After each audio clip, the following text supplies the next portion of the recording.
Hello बच्चों, let's read the question. कह रहे in hydrogen atom if x is the radius of first Bohr orbit the de Broglie wavelength of an electron in third orbit is.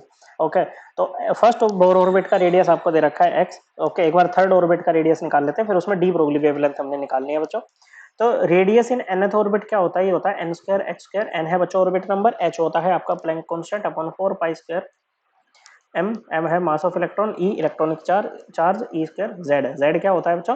z होता है आपका atomic number. और okay, और hydrogen के लिए atomic number कितना होता है? 1 होता है। तो यहाँ पर क्या हो जाएगा बच्चों, हाइड्रोजन के लिए z भी कांस्टेंट है और बाकी ये जो h है, m है, e है, 4 पाई, ये सब कांस्टेंट ही है बच्चों। तो हम यहाँ क्या क्या कह सकते हैं बच्चों? Radius in nth orbit is directly proportional to n square बच्चों। क्या होगा बच्चों? Directly proportional to n square.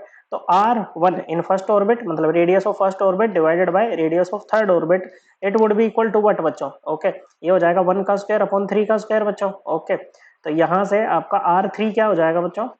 It would B 9 times r1, और r1 की वैल्यू क्या है बच्चों? आपकी x है, तो ये 9x के इक्वल आ गया। एक तो ये बात।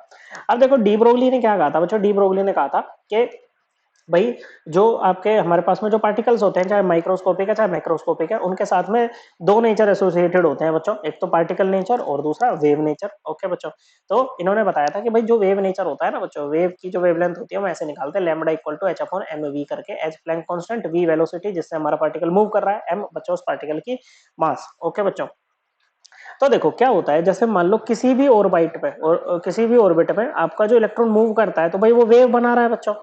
क्या बना रहा है? वेव बना रहा है बच्चों। अब वो कितनी वेव बनाएगा ना बच्चों, देखो ये जो पूरी एक वेवलेंथ होती है ना बच्चों, यहाँ से लेके यहाँ तक ये जो पूरा हो गया ना बच्चों, इसको एक वेव बोलते हैं बच्चों। ओके, क्या बोलते हैं बच्चों? एक वेव बन गई यहाँ पर। तो ये जो नंबर ऑफ वेव होती है ना बच्चों,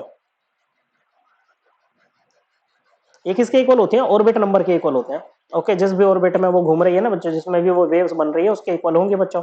okay, for n equal to 3 number of wave कितनी हो जाएंगी बच्चों? नंबर ऑफ वेव हो जाएंगी 3।